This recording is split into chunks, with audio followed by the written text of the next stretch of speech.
नमस्कार मित्रों, भगवत चर्चा में एक बार फिर आप सबका स्वागत है। मित्रों, इस सृष्टि या संसार या जगत कुछ भी कह लें जिसमें हम रहते हैं, कोई भी नाम दे दें, इसकी उत्पत्ति के संदर्भ में जब भी मनुष्यता ने गहराई से विचार किया तो दो ही प्रकार के विचार उभर के आए।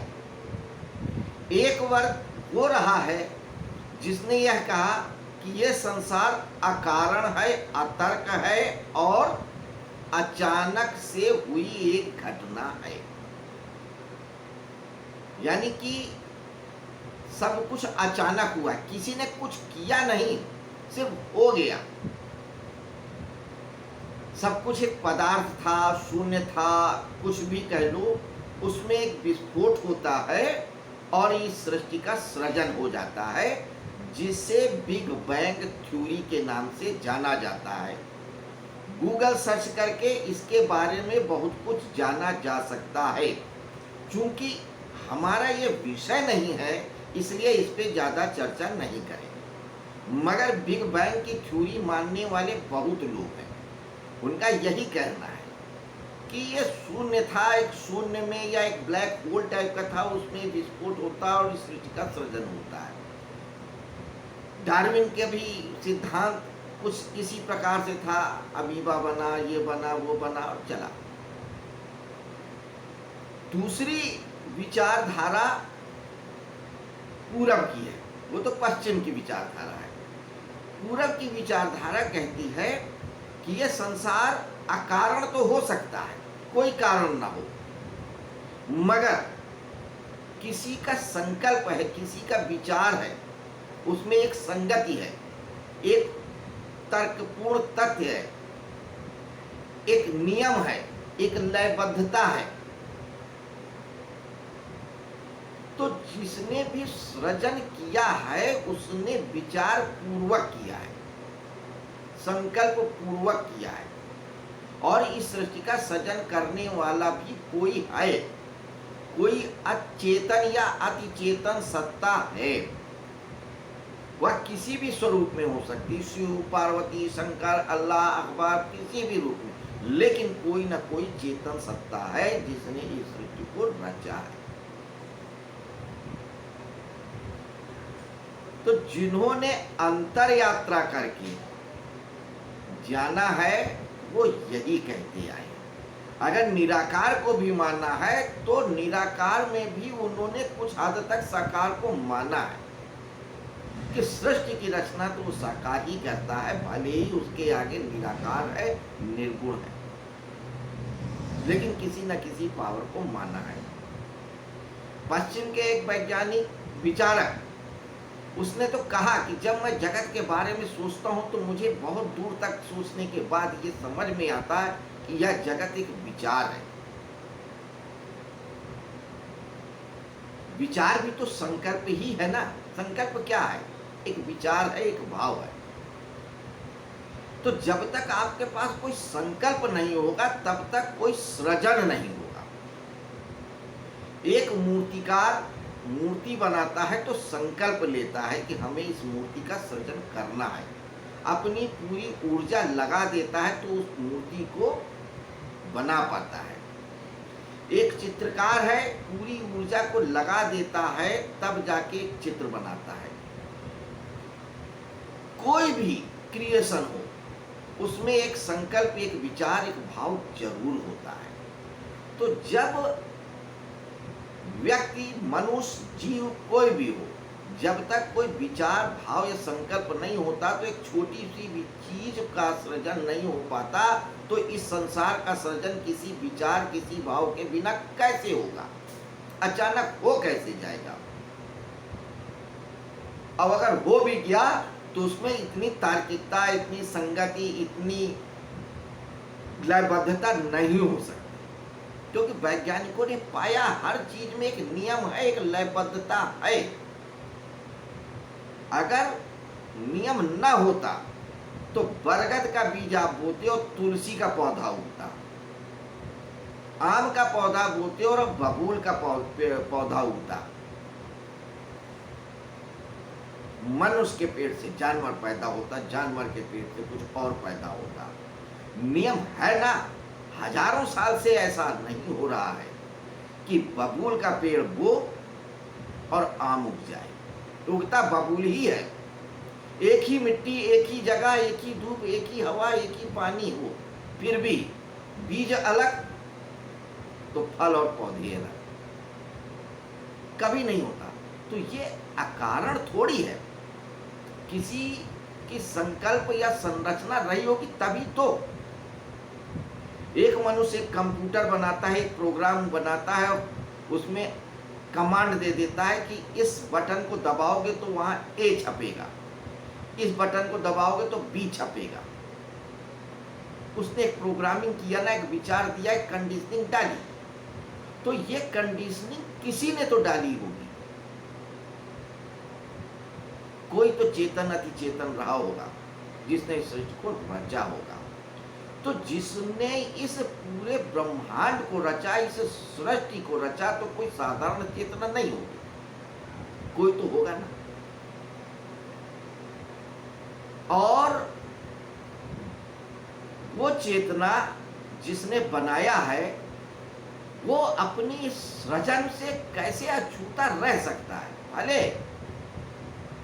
उससे उसका मोह ना हो, लगाव ना हो, घृणा ना हो, कुछ ना हो, जैसा कि कृष्ण कहते हैं, भगवान श्री कृष्ण, मगर हर जर्रे जर्रे पे, हर क्रिया पे, हर कला पे उसकी पैनी नजर तो रहेगी ना, संचालित करती है, एक प्रोग्रामिंग है जिसके थ्रू चलती है। तो जो प्रोग्रामिंग कर रहा है या जिसने किया है, जिसने सृष्टि को बनाया है, वो कौन है? यही बता रहे हैं भगवान श्री कृष्ण इस अध्याय में, और यही गोपनीय बात है, यही गुही बात है। क्यों गुही बात है? क्योंकि किसी ने सृजन किया है, और वो कौन है, कौन शक्ति है, क्या करती है, क्यों करती है, कैसे करती है, ये सारी बातें गूढ़ है। जब तक स्वयं को खो नहीं दोगे तब तक परमात्मा को, उस कर्ता को नहीं जान पाओगे। ये सब गुही बातें, और वो स्वयं बता रहे हैं कृपा करके, इसलिए गुही बात है। तो कई बार ऐसा होता है कि इस राज विद्या, राजगुही योग अध्याय को पढ़ करके लोग समझ ही नहीं पाते हैं कि भगवान श्री कृष्ण राज क्या बताना चाहते हैं, कौन सी गुही बात बताना चाह रहे हैं। तो गुही बात यही है कि इस सृष्टि का सृजन करता, पालन करता, संहार करता भगवान श्री कृष्ण ही है। उन्हें आप किसी नाम से पुकार लो, राम कह लो, ईसा कह लो, कुछ भी कह लो, अल्लाह कह दो, चेतनता वही है, वही परमात्मा है। तो उसी व्यक्ति, उसी शक्ति को ही मानो। अर्जुन से ये आग्रह कर रहे हैं या कमांड दे रहे हैं, आग्रह भी नहीं करे, कमांड दे रहे हैं, एक आदेश तरीके से, कहने नहीं कि आदेश है, लेकिन लहजा आदेश वाला है। इसीलिए उन्होंने कहा था पिछले श्लोकों में कि इस सृष्टि का पालन, पोषण और संहार मैं ही करता हूँ, लेकिन मैं इस सृष्टि में व्याप्त नहीं हूँ, और न इस सृष्टि के जीवों और भूतों में मैं व्याप्त हूँ, न वो मुझ में व्याप्त है। अब इसी के संदर्भ में आगे फिर बातचीत चल रही है। 8वां श्लोक क्या कहते हैं, पहले श्लोक को देख लें फिर चर्चा करते हैं, आहिस्ते आहिस्ते करते हैं, कोई जल्दी नहीं है। ये भगवान का गीत है, इस गीत को गाना है, मस्ती में डोलना है, बस आनंद लेना है। कोई ज्ञान लेने के लिए नहीं कर रहे हैं, कुछ जानने के लिए हम लोग चर्चा नहीं कर रहे हैं, कुछ पाने के लिए चर्चा नहीं कर रहे हैं, एक मस्ती है, डोल रहे हैं। तो जिन्हें इस मस्ती में डोलना है वही भगवत चर्चा सुने, जिन्हें कुछ पाना है, कुछ जानना है, जिससे कुछ सीखना है, कुछ मोक्ष पाना है, कुछ करना है, वो जाएं, कहीं और जाएं, इस चर्चा में ना आवे, बेकार अपना वक्त न खराब करें। हम लोगों की तो मस्ती की टोली है, रात 10-15 मिनट बैठे, एक श्लोक पे चर्चा किया, मस्ती में डूबे, ध्यान किया, सो गए।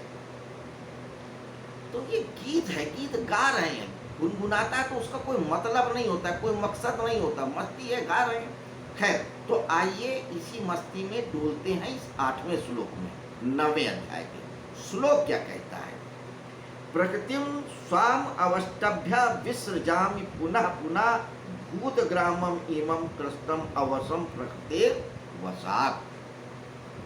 प्रकृतिम स्वाम अवष्टभ्य विसृजामि पुनः पुनः, पुनः पुनः मतलब फिर। प्रकृतिम स्वाम अवष्टभ्य, प्रकृति के वश में होने से परतंत्र हुए इस संपूर्ण भूतग्राम प्राणी समुदाय का आदि में अपनी प्रकृति के वश में करके बार बार सृजन करता हूँ।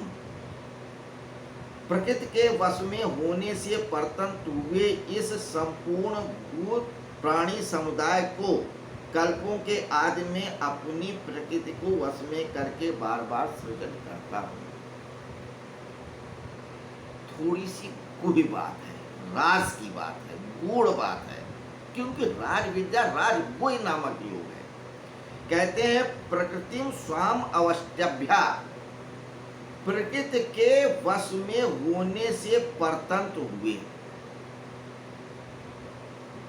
इस शब्द को समझिए, प्रकृति की शक्ति से परतंत्र हुए या इस संपूर्ण प्राणी समुदाय, तो जो प्राणी समुदाय या भूत प्रकृति की शक्ति से परतंत्र हो गए उनके लिए है।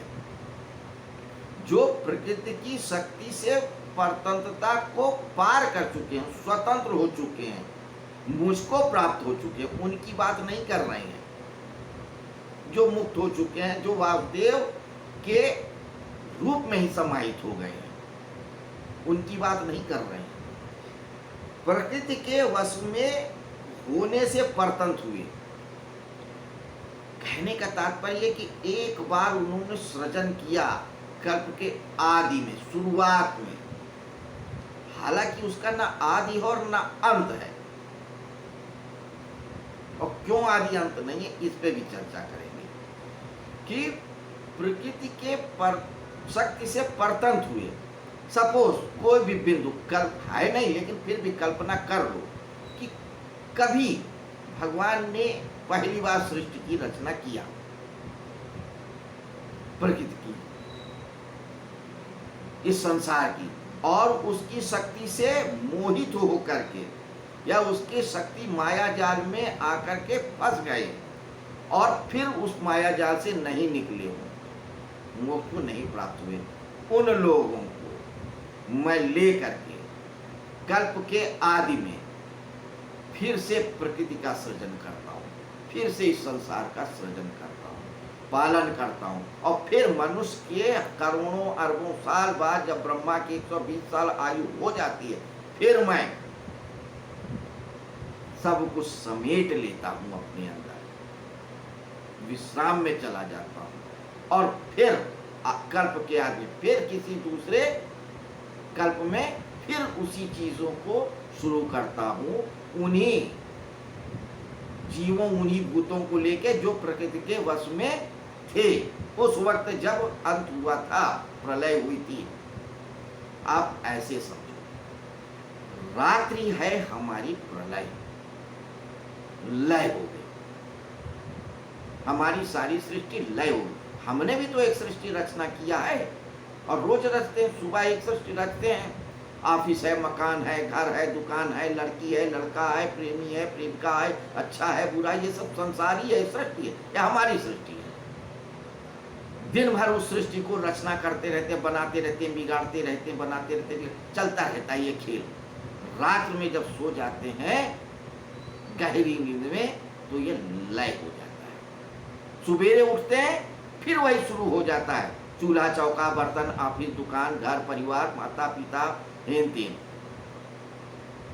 तो जो बीज रात में डूब गया था, शून्य हो गया था, लय हो गया था, वो सुबह फिर से चालू हो जाता है। In the same way, in the same manner ईश्वर कह रहा है, ये कृष्ण कह रहे हैं कि उन सारी भूतों को, प्राणियों को, व्यक्तियों को, समुदायों को, सबको उनके कारण सहित मैं लय कर देता हूं कल्प के अंत में।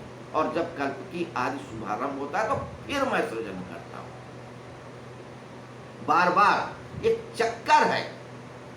प्रकृति का सृजन किया, पालन किया, संहार किया, फिर लय किया, फिर वही सृजन किया, पालन किया, संहार किया। ये चक्र एक वर्तुल है, चल रहा है और चलता रहेगा। तो वर्तुल है ना, तो वर्तुल वृत्ति है, तो वृत्ति का कोई प्रारंभ बिंदु नहीं होता है।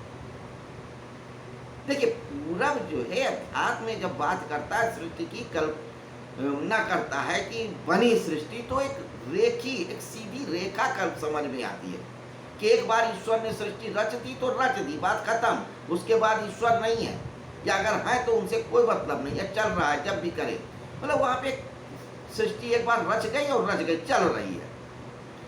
लेकिन सनातन धर्म या सनातन अवधारणा नहीं कहती, वो कहती है तो चक्कर है, एक वृत्त है, चल रहा है, ना इसका आदि है ना अंत है, बार बार ऐसा ही होगा। जैसे हम रोज सुबह उठते हैं, सृष्टि की रचना करते हैं, पालन करते हैं, फिर संहार, रात में सो जाते हैं, वैसे ईश्वर कर रहा है। कल्प के आदमी सृष्टि की रचना करता है, पालन करता है, फिर संहार करता है। ये चक्कर चलता रहता है, ये वृत्त है। इसी वृत्त के, इसी डूबियस सर्किल से जो बाहर आ जाता है वही योगी है। तभी तो पतंजलि कहते हैं योगस चित्त वृत्ति निरोधा। वृत्त तो जो हमारी चित्त की जो वृत्तियां हैं, वृत्त हैं, सर्किल है, एक गोला बना लेती हैं, हम उसी लूप में घूमते रहते हैं बार बार बार बार। जैसे कोई हमको एक बड़े से गोले में फेंक दे और फिर हम उस बड़े गोले के सारे दरवाजे बंद हो जाए, तो हम कितनी बार चलें, चाहे जितनी बार घूमें, हम बार बार वहीं पहुंचेंगे। ऐसे ही है, इसी बात को पुष्ट कर रहे हैं। तो पूरब कुछ मामलों में बड़ा अद्भुत है। उसने अध्यात्म के संदर्भ में जो कह दिया सो कह दिया, पत्थर की लकीर है। बदलते नहीं है वैज्ञानिकों की तरह, पश्चिम की तरह। आज कहा मेंडलीफ ने कि 108 तत्व होते हैं, कल को कोई आया नहीं साहब इतने तत्व होते हैं। नहीं, उन्होंने बता दिया कि 5 महाभूत होते हैं, चित जल पावक गगन समीरा। तो 5 ही हैं, छठा नहीं हुआ, आज तक नहीं हुआ, कोई खोज ही नहीं पाया। कहने को तो कुछ भी कह लो, मोटी मोटा जो विभाजन 5 ही है। तो ये खोज है अंतर यात्रा के, योग के। क्योंकि पूरब जो है जोड़ के देखता है और पश्चिम तोड़ के देखता है। पहले भी कहा पूरब को कुछ जानना होता है तो जोड़ के करता है। अगर उसे किसी पौधे के बारे में जानना है, पत्ती के बारे में, तो पत्ती को तोड़ेगा नहीं, कहेगा पत्ती को अगर तोड़ दिया तो नहीं जान पाएंगे पत्ती क्या है। पत्ती डाल का हिस्सा है, तो पत्ती को जानना है तो डाल को जानो। डाल किसका हिस्सा है? तने का। तो जब तक तने को नहीं जानोगे तो डाल को नहीं जानोगे।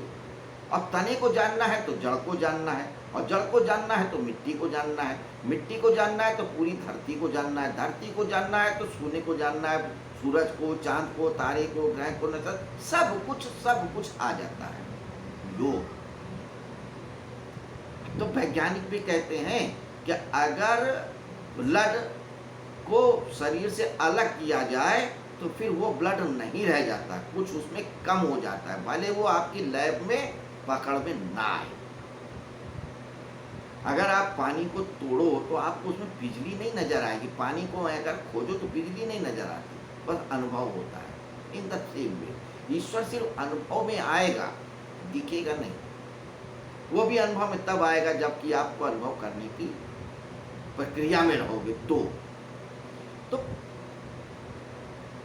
इस श्लोक में इसी बात को कह रहे हैं कि ये सब संसार जो है इसको रचने वाला एक है, और वो रचने वाला मैं हूं और बार बार रचता हूं। लेकिन जो इस प्रकृति की शक्ति से, माया से बाहर निकल जाते हैं, वो इस चक्कर में नहीं आते जन्म और मृत्यु के। अब जो प्रकृति के वश में हो जाते हैं या निकल आते हैं, क्यों जन्म होते हैं, क्या है क्या नहीं, और भी कोई बातें क्या है, इसको हम कल चर्चा करेंगे। तो राज विद्या राजगुह योग नामक जो 9वां अध्याय है, इसका एक एक श्लोक गूढ़ है, रहस्यों से भरा हुआ है, अर्थों से लबालब है, ज्ञान से ओतप्रोत है। बस जरूरत है हमें अपनी आंख खोलने की, कान खोलने की, दिमाग खोलने की, तब जाके कुछ थोड़ी सी झलक मिलेगी। और ये बाहर तो आप खोलिए, बाहर तो जन्मों से खोल रहे हैं आँख कान नाक मुंह, लेकिन अब अंदर की तरफ भी खोलिए, क्योंकि बाहर जो भी जगत है वो सब कुछ अपरा सत्ता है, अपरा रूप है उस परम चैतन्य का, और अंदर जो भी रूप है उसका स्वरूप है वो परा स्वरूप है। इसलिए अंदर की अनुभूति नहीं होती है, क्योंकि भगवान श्री कृष्ण ने पिछले अध्याय में कहा कि जो मेरा परा स्वरूप है, परे है, अनुभव से आता ही नहीं अनुभव में, वही मेरा असली स्वरूप है। असली तो ये भी है, लेकिन ये बहुत छोटा सा हिस्सा है, इसलिए आप उसको पूरा हिस्सा नहीं समझ सकते हैं। असली स्वरूप को समझने के लिए अंदर जाना होगा, तो अपने आँख नाक कान मुंह सब कुछ अंतर यात्रा में लगाइए, तभी समझ में आएगा। इसीलिए योगी आँख बंद कर लेता है, कान को बंद कर लेता है, मुंह बंद कर लेता है, सिर्फ श्वास को चलने देता है, श्वास भी बंद हो जाती है। योगी तो जब ध्यान में गहरे उतरते हैं लय हो जाता है और तब प्रकट होता है। तो मित्रों, इस 9वें अध्याय के 8वें श्लोक पे ये रही छोटी सी चर्चा। तो इस श्लोक में हमने यही कोई और राज की बात जानी कि इस सृष्टि का कोई ना कोई कर्ता होता है, जो करता है वो सनातन धर्म या इस भगवत गीता के अनुसार भगवान श्री कृष्ण और वासुदेव हैं। वो अपनी प्रकृति, अपनी ताकत से, अपनी सत्ता से, अपनी माया से इस प्रकृति का सृजन करते हैं, पालन करते हैं, संहार करते हैं। ये हमने पढ़ा तो है, लेकिन अनुभव करो और जानो। वो ही इसलिए है क्योंकि इसको भगवान श्री कृष्ण स्वयं कह रहे हैं। चलिए हम यहीं पे विराम करते हैं आज की चर्चा का, वार्ता का। कल फिर मिलते हैं इसी समय नए श्लोक के साथ। तब तक के लिए विराम। नमस्कार।